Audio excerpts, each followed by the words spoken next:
কিছু মানুষ আমাদের প্রাণের চেয়েও প্রিয়। তার সুখের জন্য যে কোনো মূল্য ব্যয় করতে আমরা সর্বদা প্রস্তুত।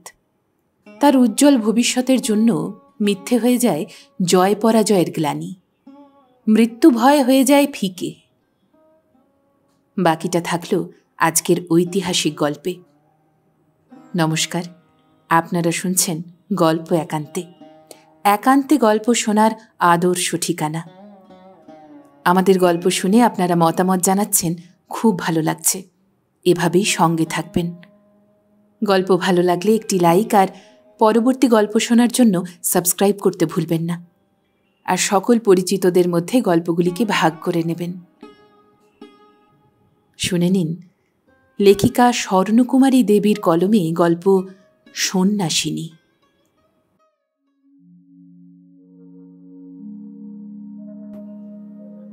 নদী তীরে সুবিস্তৃত শ্মশান প্রান্তে ভস্মাবশেষ চিতার সম্মুখে কে ওই দীনবেশা আলুলায়িত কুন্তলা মলিনমুখী রমণী বসিয়া? ও বুঝি সন্ন্যাসিনী? ওই নির্জীব নিষ্প্রাণ চিতাভস্যের মতো তাহার হৃদয় বুঝি আজ সুখ দুঃখহীন? আপনার মর্ম শনিতে ওই চিতাবন্যী নির্বাসিত করিয়া জীবন্তে বুঝি আজও জীবনহীনা? হায়, সবেমাত্র যে কচি হৃদয় নবীন প্রেমে, নবীন আশায়, নবীন বাসনায় মুকুলিত হইয়া উঠিতেছিল, কে জানিত সূর্য না অস্ত যাইতেই শুষ্ক পত্রের মতো এইরূপ করিয়া পড়াই তাহার পরিণাম।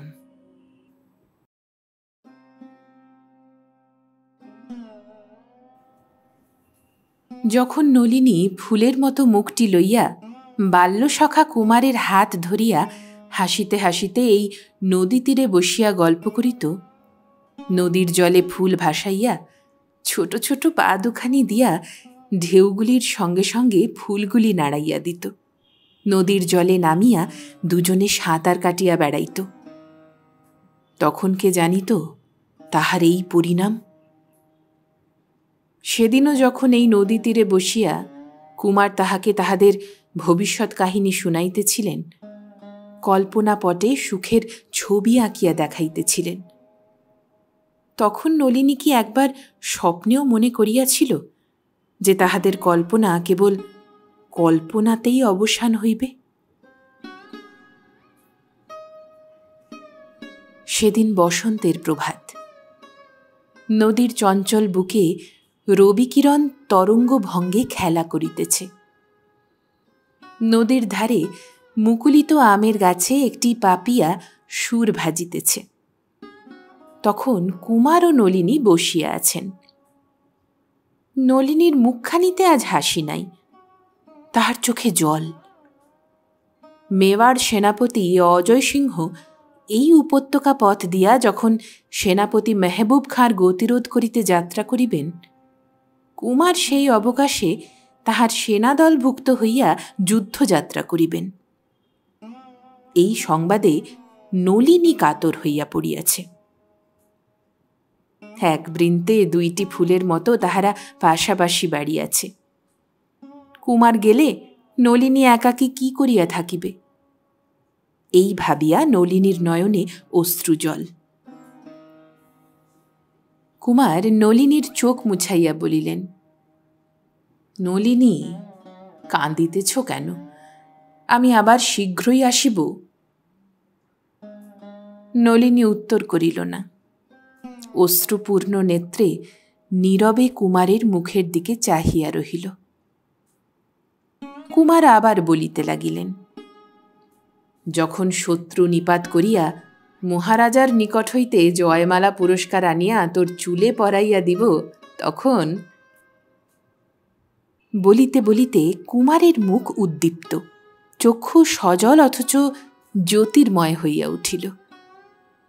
তাহার আজন্মের আশা, কল্পনার সফলতা যেন তাহার নয়নে মূর্তিমত্ত হইয়া উঠিল।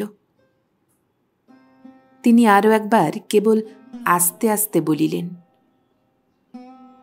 তখন নলিনী, তখন নলিনী সজল নেত্রে একটু হাসিল। কুমারের আর কোনো কথা বলা হইল না। তাহার হাতখানি দুই হাতের মধ্যে রাখিয়া আনন্দ বিহ্বল নেত্রে মুগ্ধের মতো তিনি কেবল তাহার চোখের দিকে চাহিয়া রহিলেন। এইরূপে কত সময় বহিয়া গেল তাহারা বুঝিতে পারিলেন না। সহসা উপত্যকা পথে সৈন্য কোলাহল, অশ্বপদ শব্দ, বাদ্যধ্বনি উত্থিত হইল। কুমার স্বপ্নোত্থিতের ন্যায় বলিয়া উঠিলেন, ওই বুঝি রাজধানী হইতে সৈন্য আসিতেছে। নলিনী, নলিনী, দেখবি আয়। আজ এই ক্ষুদ্র উপত্যকা গ্রামের প্রাণে উত্তেজনা ও আনন্দের সীমা নাই। রাজধানী হইতে সৈন্য আসিয়াছে। সুসজ্জিত অশ্বারোহী সৈন্যগণ শ্রেণী বাঁধিয়া চলিয়াছে। তাহাদের বর্ষা ফলকে রৌদ্রকিরণ পড়িয়া ঝকমক করিতেছে। ঔৎসুক্য ব্যাকুল গ্রামের আবাল বৃদ্ধ বনিতা পথপ্রান্তর জনতাময় করিয়া তুলিয়াছে। গৃহের ছাদ, এমনকি গাছের ডালও জনশূন্য নহে। মাতৃবক্ষস্থিত নিদ্রিত শিশু খোলা হলে জাগরিত হইয়া এই বিস্ময় দৃশ্য দর্শনে কাঁদিতে পর্যন্ত ভুলিয়া গিয়াছে। নলিনীও এই সৈন্য সমারোহ দেখিয়া এমনই মুগ্ধ হইয়া গিয়াছে যে জনস্রোত তাড়নে কুমার কখন যে তাহার পার্শ্ব হইতে বিচ্ছিন্ন হইয়া পড়িয়াছেন তাহা সে জানিতেও পারে নাই। সহসা বালিকার মুগ্ধ নেত্রে ভয়বিহ্বল চকিত কটাক্ষ প্রকটিত হইল। তাহার ক্ষীণ দেহ লতিকার মতো কম্পিত হইয়া উঠিল। সে দেখিল একটি আরোহীহীন অশ্ব জনতা ছিন্ন ভিন্ন করিতে করিতে দ্রুত গতিতে এই দিকে অগ্রসর হইতেছে। এইরূপ আর দু একটি উন্মত্ত লম্ফ, আর দু একটি মুহূর্ত, তাহার পর এখনই সে অশ্বপদে দলিত হইয়া যাইবে। বালিকা সভয়ে চিৎকার করিয়া উঠিয়া সেইখানেই মূর্ছিত হইয়া পড়িল। পড়িতে না পড়িতে একজন অশ্বারোহী পুরুষ নিমেষের মধ্যে অশ্ব হইতে অবতরণ করিয়া তাহাকে ক্রোড়ে উঠাইয়া লইলেন। বালিকা মূর্ছাভঙ্গে দেখিল সে তাহার পিতৃগৃহে শয়ান। নিকটে অপরিচিত সুন্দর যুবা পুরুষ উৎসুক দৃষ্টিতে তাহার মুখের দিকে চাহিয়া।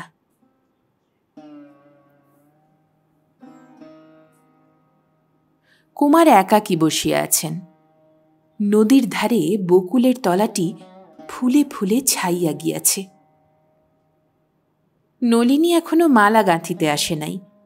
কুমার একাকী বসিয়া আছেন। এখন আর নলিনী আগেকার মতো প্রত্যহ এখানে খেলিতে আসে না। যদি কোনোদিন আসে তেমন করিয়া আর কুমারের সঙ্গে গল্প করে না। ফুল কুড়াইয়া মালা গাঁথিয়া আর কুমারকে আগের মতো পরাইয়া দেয় না। কুমার তাহাকে ফুল পরাইয়া দিলে সে আর হাসিয়া উৎফুল্ল মনে তাহার দিকে তেমন করিয়া চাহে না। কুমারের সহস্র চেষ্টায় তাহার মুখে আর পূর্বের সেই সকল অনুরাগের হাসি ফুটিয়া ওঠে না। কিন্তু অজয় সিংহকে দূর হইতে দেখিলে তাহার এ ভাব পরিবর্তিত হয়। তাহার নয়নের স্বাভাবিক জ্যোতি, অধরের অনুরাগ হাসি আপনা হইতে আবার বিকশিত হইয়া ওঠে। কুমার ও নলিনী ছেলেবেলা হইতে দুজনে একত্রে বাড়িয়াছেন, একত্র খেলিয়াছেন। দুজনের জীবন অচ্ছেদ্য ডোরে গ্রথিত ভাবিয়াছেন। তাহাদের দুজনের হৃদয় দুজনের নিকট অপ্রকাশিত ছিল না।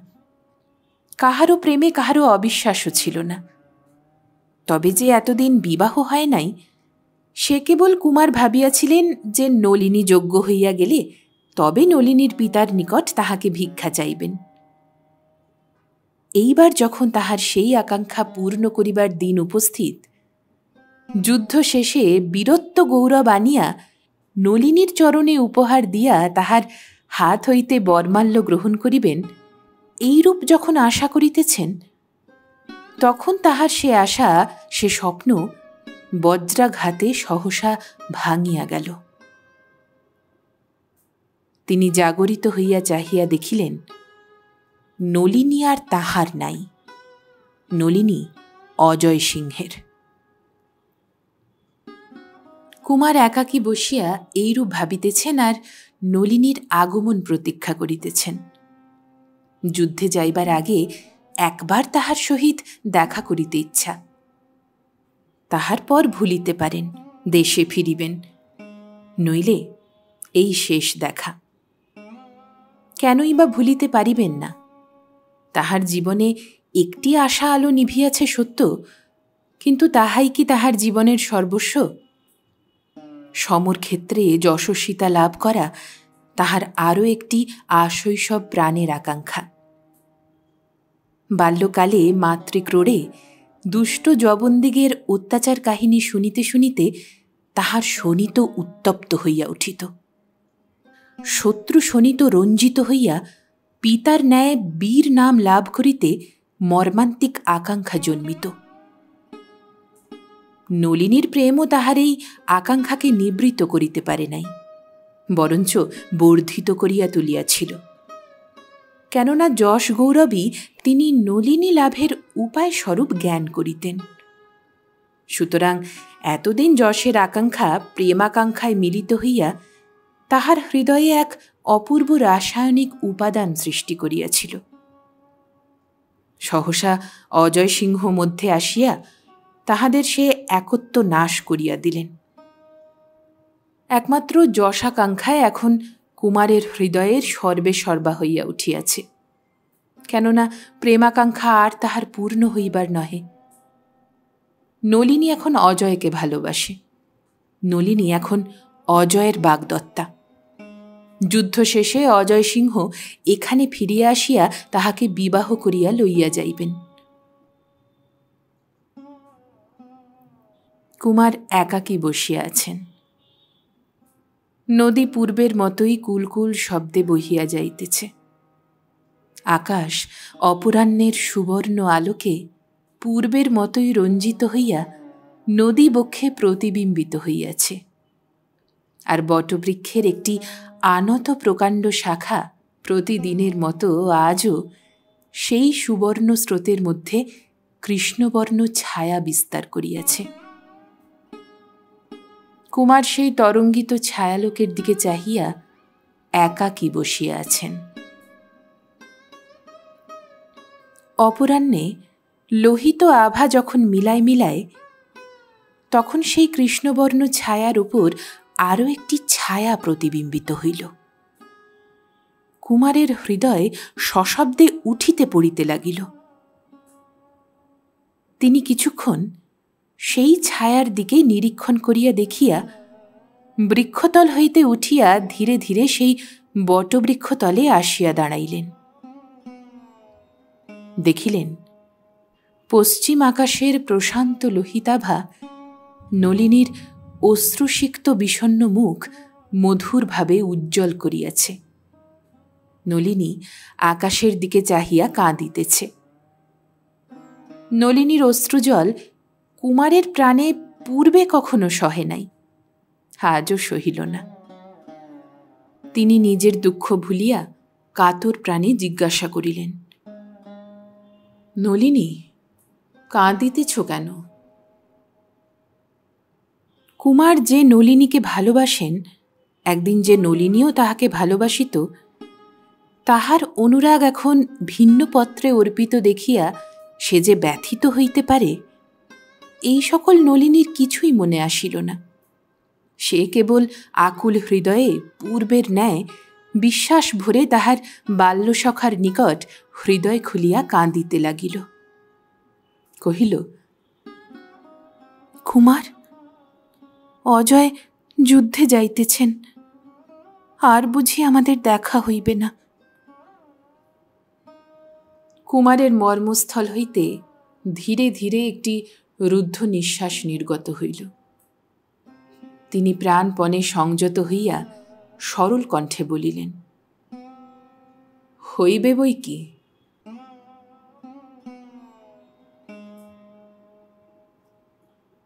আর আশা নাই। অজয় সিংহ আর শত্রুর গতিরোধে অসমর্থ। পঙ্গপালের মতো শত্রু সৈন্য মেবার সৈন্যকে ঘিরিয়া ফেলিয়াছে। হতবুদ্ধি বিশৃঙ্খল সৈন্যগণ কেহ দাঁড়াইয়া বর্ষার আঘাত সহ্য করিতেছে, কেহ শূন্য তরবারি চালনা করিতেছে, কেহ সেনাপতির অনুজ্ঞা অবহেলা করিয়া পলায়নপর হইতেছে। সৈন্যদের চারিদিকে এমনই একটা আতঙ্ক, নৈরাশ্য, হাহাকার পড়িয়া গিয়াছে। অজয় সিংহ নিরুপায় হইয়া অগত্যা সন্ধি স্থাপনের প্রস্তাব করিলেন। যবন সৈন্যের মধ্যে সগর্ব জয়ধ্বনি উঠিল। কুমার সিংহ এতক্ষণ তাহার সহস্র সৈন্য লইয়া অন্যদিকে শত্রু দমনের চেষ্টা করিতেছিলেন। সৌভাগ্যবশত তাহাদের পরাভব করিয়া তিনি এই সময় অজয় সিংহের সাহায্যে আসিয়া পৌঁছিলেন। তাহার বিজয়ী সৈন্যের হুঙ্কারে অজয় সিংহের পলাতক ভীত সৈন্যগণ পুনরায় শ্রেণীবদ্ধ হইতে লাগিল। কুমার জয়ন্মাদে সৈন্যদল হইতে সৈন্যদলের সম্মুখীন হইয়া তাহাদের অনুজ্ঞা করিতে লাগিলেন। উৎসাহে জয়ধ্বনি করিয়া প্রবল প্রতাপে তাহাদের অস্ত্র চালনা করিতে লাগিল। ভাগ্যস্রোত ফিরিল। যবন সেনাপতি মেহবুব খাঁ পলাতক হইলেন। এবার তাহার সৈন্যদিগের মধ্যে আতঙ্ক উপস্থিত হইল। তাহারাও ছিন্ন ভিন্ন হইয়া পলায়ন আরম্ভ করিল। কুমার সিংহ পলাতক শত্রু সেনাপতির অনুবর্তী হইয়া অশ্ব চালনা করিলেন। মেহবুব খাঁর আহত অশ্ব কিছু দূর গিয়া ভূপতিত হইল। কুমার সিংহ নামিয়া যবন সেনাপতির নিকট দাঁড়াইলেন। দেখিলেন সেনাপতি সংজ্ঞাহীন। অনুবর্তী সৈন্য কয়জনের প্রতি তাহাকে উঠাইয়া লইবার ভার দিয়া শিবিকাভিমুখী হইলেন। অর্ধপথে এক বৃক্ষতলে অজয় সিংহকে দেখিয়া তিনি সেই দিকে অশ্ব চালিত করিলেন। বুঝিলেন তিনি আহত হইয়া এইখানে অসহায় পড়িয়া আছেন। কুমার অশ্ব হইতে সবে মাত্র নামিয়াছেন। অজয় সিংহ ও তাহার মধ্যে 2-3 হাত ভূমিমাত্র ব্যবধান। এই সময় দেখিলেন দূর হইতে একজন যবন সেনা অজয়ের প্রতি বর্ষা লক্ষ্য করিতেছে। তিনি নক্ষত্র বেগে ছুটিয়া অজয়কে আড়াল করিয়া দাঁড়াইলেন। মুহূর্তকাল মধ্যে বর্ষা তাহার বক্ষে বিদ্ধ হইল। তিনি ভুলুণ্ঠিত হইয়া পড়িলেন। নলিনীর বিদায় দিনের সেই অশ্রুমুখ তাহার মনে জাগিয়া উঠিল। যুদ্ধজয়ের পর অজয় সিংহ সসৈন্যে রাজধানীতে আসিয়াছেন। আহত কুমার এখানে আনিত হইয়াছেন। বর্ষাঘাতে তাহার তৎক্ষণাৎ মৃত্যু হয় নাই, তবে বাঁচিবার আশা অতি অল্প। সংসার ভোজবাজি, অদৃষ্ট বাজিকর কি কৌশলে যে এই বাজি খেলিতেছেন তাহা বুঝা দেবতার অসাধ্য, মানুষের কি কথা। কুমারের জন্যই যুদ্ধ জয় হইয়াছে, কিন্তু সেনাপতি অজয় সিংহের যশগৌরবে রাজধানী ধ্বনিত। ক্ষমতার প্রভাব সর্বত্র। তাহার বিপক্ষে ন্যায্য মাথা তুলিয়া দাঁড়াইতে অক্ষম। সুতরাং কুমারের সৈন্যগণও এই প্রশংসার বিরুদ্ধে কথা কহিতে সাহস করে না। কি জানি তাহা শুনিলে অজয় সিংহ ক্রুদ্ধ হইয়া যদি তাহাদেরই শাস্তি প্রদান করে। প্রথম প্রথম তাহারা সত্য কথাটা বলিতে ত্রুটি করে নাই, কিন্তু রাজধানীর লোক তাহা শুনিলে হাসে, সে কথা বিশ্বাস করে না। আর অজয় সিংহের সৈন্যগণ তাহা শুনিয়া শাসাতে থাকে। সুতরাং তাহার পর হইতে তাহারা আপনাদের মধ্যে কানাকানি করে, কিন্তু প্রকাশ্যে অজয় সিংহের প্রশংসাবাদে জয়ধ্বনি তুলে। কুমার শয্যাগত, ক্ষমতার রাজ্য হইতে তিনি দূরে পড়িয়া। তাহার পক্ষ হইয়া কে এখন সম্ভাবিত দুঃখ স্কন্ধে লইতে প্রস্তুত? আজ রাজধানীতে মহোৎসব। মহারাজ আজ সেনাপতিকে পুরস্কৃত করিবেন। দুর্গ প্রাঙ্গণে সভা বসিয়াছে। শত শত সৈন্য নাগরিক সভা বেষ্টন করিয়া উৎসুক চিত্তে দণ্ডায়মান। রাজা যখন সিংহাসন হইতে দাঁড়াইয়া হীরক শীর্ষ তরবারি কোষমুক্ত করিয়া বলিলেন, সেনাপতি অজয় সিংহ, তোমার জন্যই আজ মেওয়াড় শত্রুমুক্ত। তাহার যোগ্য পুরস্কার ইহাই নহে, কেবল। রাজার কথা শেষ না হইতে দর্শক মণ্ডলীর জয়ধ্বনিতে দিক বিদিক পরিপূর্ণ হইয়া উঠিল। সেই জয়ধ্বনি শূন্যে বিলীন হইতে না হইতে একজন বৃদ্ধ সৈনিক দ্রুতপদে অগ্রসর হইয়া উচ্চস্বরে কহিল, মহারানা, রাজাধিরাজ, আপনি যে কার্যের জন্য যাহাকে পুরস্কার দিতেছেন তিনি তাহার যথার্থ অধিকারী নহেন। অজয় সিংহ যুদ্ধে পরাস্ত হইয়া যখন সন্ধি স্থাপন করিতে উদ্যত হইয়াছিলেন, তখন প্রভু কুমার সিংহ নিজ বাহুবলে যুদ্ধ জয় করিয়াছিলেন। চারিদিকে বিস্ময়ে নিস্তব্ধ হইয়া পড়িল। অজয় সিংহের মুখ রক্তবর্ণ হইয়া গেল। মহারাজ অজ্ঞাতভাবেই যেন অসি কোষবদ্ধ করিয়া অজয় সিংহকে বলিলেন, সেনাপতি, ইহার মধ্যে কিছু কি সত্য রয়েছে? অজয় সিংহের রক্তবর্ণ মুখ সহসা বিবর্ণ হইয়া পড়িল। ক্ষত্রিয় হইয়া মিথ্যাবাক্য তাহার মুখ হইতে কিরূপে নির্গত হইবে?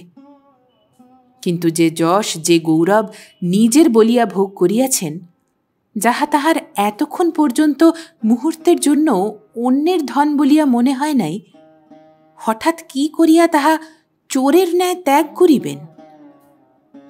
অজয় সিংহ কিংকর্তব্য বিমূঢ় হইয়া বলিলেন, মহারাজ, যিনি আমাকে অপরাধী করিতেছেন তিনি আমার দোষের প্রমাণ দান করুন। নিজের পক্ষে নিজে বলিলে তাহা প্রমাণ হইবে না। অজয় সিংহের এই মহত্বের পরিচয় সভাসদ সকলেই সাধুবাদ করিল। মহারাজ বক্তা সৈনিককে বলিলেন, সৈনিক, তোমার প্রভু যে যুদ্ধ জয় করিয়াছেন তাহার প্রমাণ কি? সেই বৃদ্ধ সৈনিক রণজিৎ সত্যের বল কণ্ঠে ধারণ করিয়া বলিল, প্রমাণ আমার কথা, আমি ক্ষত্রিয়। মহাসত্য, কিন্তু অজয় সিংহ ক্ষত্রিয়। তোমার কথা সত্যি হলে তিনি যে চোর হইয়া পড়েন। রণজিৎ ক্রোধ দমন করিতে পারিল না, বলিল, অজয় সিংহ চোর হইতেও অধম। কুমার সিংহ তাহার প্রাণ রক্ষা করিয়াছেন। মহারাজ ক্রুদ্ধ স্বরে বলিলেন, সৈনিক, চুপ করো। ইহা রাজসভা, গালি দিবার স্থল নহে। প্রমাণ যদি কিছু দিবার থাকে তো বলো, নহিলে চলিয়া যাও। রণজিৎ বলিল, প্রমাণ কুমার সিংহের 200 সৈনিক। 200 আবশ্যক নাই, 2 জনকে ডাকো। রণজিৎ সেনা 2 জনকে ডাকিতে যাইতেছে। রাজা বলিলেন, তোমায় ডাকিতে হইবে না। প্রহরী, তুমি যাও, ডেকে আনো। প্রহরী জনমণ্ডলীর মধ্যে আসিয়া উচ্চস্বরে কহিল, কুমার সিংহের সৈন্যগণ কোথায়? তাহাদের মধ্যে 2-1 জন এই দিকে এসো, সাক্ষী দিতে হইবে। কুমার সিংহের সৈন্যগণের ত্রাস উপস্থিত হইল। বুঝিবা অজয় সিংহের বিরুদ্ধে যাহা বলিয়াছে তাহা প্রকাশ পাইয়াছে, সেই সম্বন্ধেই বিচার হইবে। প্রথমে সাক্ষ্য, তাহার পর প্রাণদণ্ড। প্রহরীর ডাকে কেহ কোনো উত্তর করিল না। আবার প্রহরী ডাকিল, কুমার সিংহের সৈন্য 2 জনকে মহারাজ ডাকিতেছেন, অগ্রসর হও। চৌদিক নিস্তব্ধ, কেহ এক পদ অগ্রসর হইল না। প্রহরী ফিরিয়া গিয়া কহিল, কুমার সিংহের কোনো সেনা সম্ভবত এখানে নাই, ডাকিয়া কোনো উত্তরই পাওয়া গেল না। রণজিৎ ক্রোধে জ্বলিয়া উঠিল, কিন্তু কোনো কথা কহিল না। মহারাজ বলিলেন, সৈনিক, তোমার অন্য কোনো প্রমাণ আছে? সৈনিক বলিল, প্রভু, কুমার সিংহ স্বয়ং ইহার প্রমাণ, তাহার সাক্ষ্য লওয়া হোক। অজয় সিংহ সব শুনিয়া বলিলেন, কিন্তু তিনি এখন শয্যাগত, এখানে তাহাকে আনিলে তাহার মৃত্যু হইতে পারে।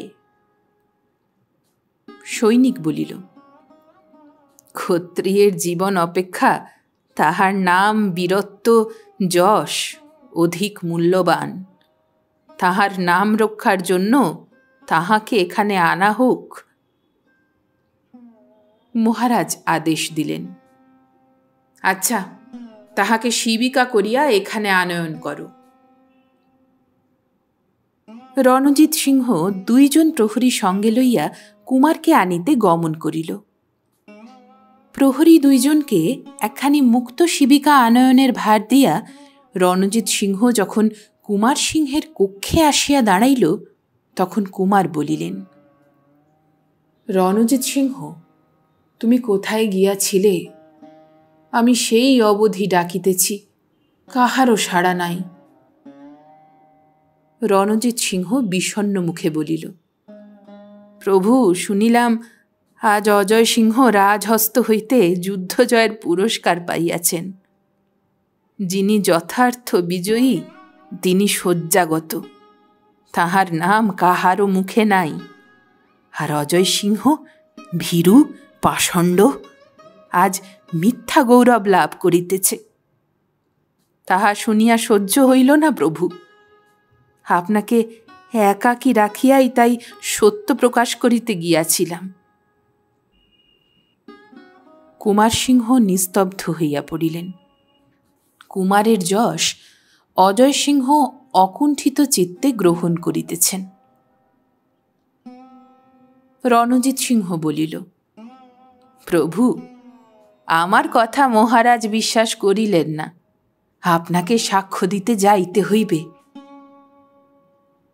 ক্রোধে কুমার সিংহের তখন সর্বাঙ্গ কম্পমান। তাহার নলিনীকে লইয়া অজয় সিংহ ক্ষান্ত নহেন। নিজের ক্ষমতায়, নিজের পরিশ্রমে তিনি যে যশ, যে নাম লাভ করিয়াছেন, চোরের মতো তাহা হইতেও তিনি তাহাকে বঞ্চিত করিতে উদ্যত। মনের অতিরিক্ত আবেগে তিনি সবলে শয্যায় উঠিয়া বসিলেন। বক্ষের আহত স্থান রক্তপ্লাবিত হইয়া উঠিল। আবার ধীরে ধীরে শুইয়া পড়িয়া বলিলেন, রণসিংহ, শিবিকা এখন আনো, আমি সভায় যাইব। রণসিংহের চোখে জল আসিল। সে বলিল, আনিতে পাঠাইয়াছি প্রভু, আনিতে পাঠাইয়াছি। কিছু পরে কুমারকে বহন করিয়া একখানি মুক্ত শিবিকা রাজসভায় আসিয়া পৌঁছিল। কুমারের সেই ক্ষীণ অথচ উদার বীরমূর্তির প্রতি সকলের চক্ষু পড়িল। কুমার কেবল অজয় সিংহের প্রতি তীব্র দৃষ্টিপাত করিলেন। কুমারের শিবিকা মহারাজের অতি নিকটে আনত হইলে মহারাজ বলিলেন, কুমার সিংহ, তুমি মৃত্যুশয্যায় শয়ান। তুমি যেখানে যাইতেছ সেখানে পৃথিবীর মান, যশ তোমার সঙ্গে যাইবে না। সত্যই মাত্র এখন তোমার পথের সাথী। এই বুঝিয়া তুমি বলো, অজয় সিংহ বিজয়ী না তুমি? কুমার সিংহ উত্তর দিবার পূর্বে আরও একবার অজয়ের শুষ্ক মলিন মুখের দিকে চাহিয়া দেখিলেন। দেখিতে দেখিতে তাহার মনে হইল, একবার ইহাকে প্রাণ দিয়াছেন, এইবার ইহাকে প্রতিশোধ দিবেন। কিন্তু প্রতিশোধ, ইহা কাহার প্রতি প্রতিশোধ হইবে? অজয়ের প্রতি না নলিনীর? অজয়ের এই অপমানের কথা শুনিলে কাহার জীবনের সুখ নষ্ট হইবে? নলিনীর পিতা এ কথা শুনিবার পর যদি অজয়কে জামাতা না করেন, কাহার জীবন চিরনৈরাশ্যে দগ্ধ হইবে? কিংবা বিবাহের পর নলিনী কখনো যদি অজয়ের এই অপমানের কথা শুনিতে পারে, যদি জানিতে পারে সে প্রতারক, চোর, তাহা হইলে তাহার কি ভয়ঙ্কর যন্ত্রণা! বিদায় দিনের নলিনীর সেই অশ্রুপূর্ণ বিষণ্ণ মুখ কুমারের মনে আবার জাগিয়া উঠিল। কুমারের আর সত্য বলা হইল না। তিনি বলিলেন, মহারাজ, আমাকে ও কথা জিজ্ঞাসা করিবেন না। প্রলোভন সংবরণ করা মানুষের অসাধ্য। মহারাজ বলিলেন, এই মৃত্যুশয্যাতে শুইয়াও? হ্যাঁ। তবে আর তোমাকে কিচ্ছু জিজ্ঞাসার প্রয়োজন নাই। অজয় সিংহকে পুরস্কার প্রদান করা হোক। কুমার কহিল, হোক। মহারাজ তখন উচ্চস্বরে ঘোষণা করিলেন, অজয় সিংহ বিজয়ী, আর কোনো সন্দেহ নাই। অজয় সিংহের নামে চারিদিকে জয়ধ্বনি উঠিল। কুমার সিংহ হৃদয়ে সমস্ত বল সংগ্রহ করিয়া মৌন হইয়া তাহা শুনিলেন। তাহার বীরত্ব গৌরব অন্যের নামে ধ্বনিত হইল। তাহার প্রাণের বিফল আকাঙ্ক্ষা প্রাণকে আলোড়িত করিয়া তুলিল। তিনি রণসিংহকে কহিলেন, শীঘ্র আমাকে এখান হইতে লইয়া চল। বাহক শিবিকা তুলিল। রণসিংহ অশ্রুপূর্ণ নেত্রে তাহার অনুগামী হইল। তিনি অর্ধমূর্ছিত অবস্থায় মনে মনে নলিনীর নাম উচ্চারণ করিতে লাগিলেন। এদিকে মহারাজ অজয় সিংহের কটিদেশে উপহার তরবারি বাঁধিয়া দিলেন। কহিলেন, অজয় সিংহ, তুমি যে মহৎকার্য সাধিত করিয়াছ, সামান্য ধনরত্ন তাহার যোগ্য পুরস্কার নহে। আমার গৃহের সর্বশ্রেষ্ঠ অসামান্য রত্ন, যাহার জ্যোতিতে আমার হৃদয় পর্যন্ত আলোকিত, তাহা তোমাকে অর্পণ করিয়া কৃতজ্ঞতার পরিচয় দিব। সেই দিনই রাজকন্যার সহিত তাহার বিবাহ হইয়া গেল।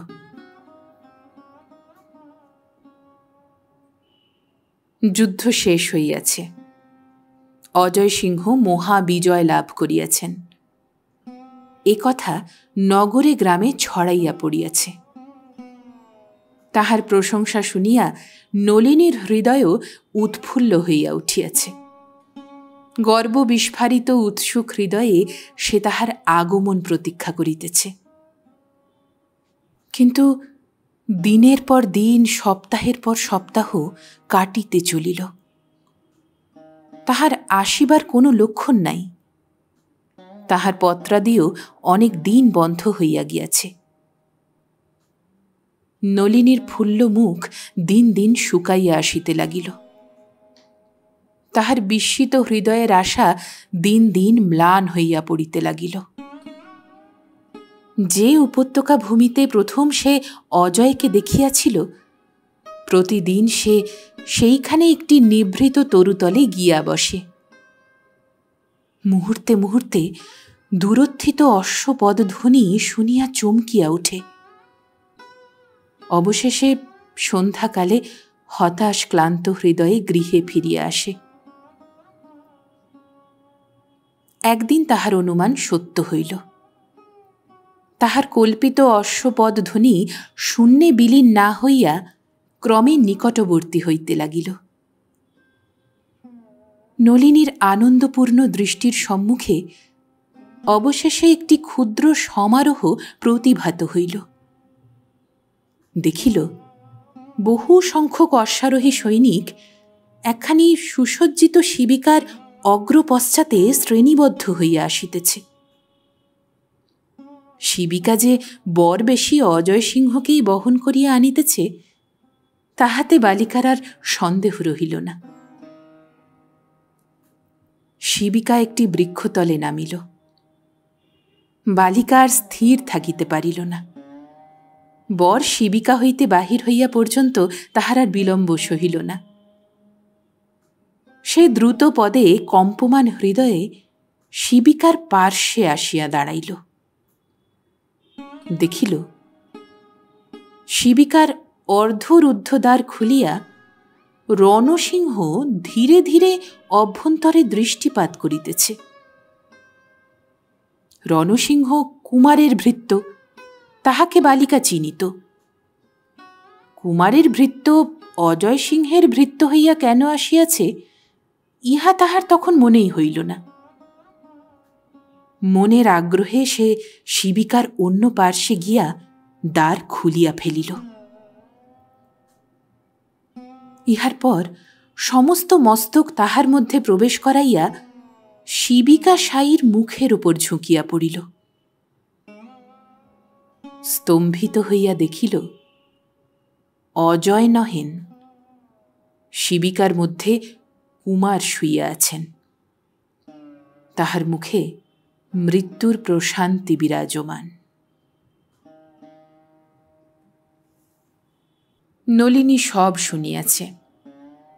রণসিংহ তাহাকে কুমারের আমৃত্যু বিবরণ, অজয় সিংহের শঠতা সমস্ত খুলিয়া বলিয়াছে। অজয় সিংহ পলাতক। নলিনী এখন সন্ন্যাসিনী। শ্মশান তাহার বাসস্থান। কুমারের চিতাভস্য তাহার একমাত্র উপভোগ্য দর্শনীয় বস্তু।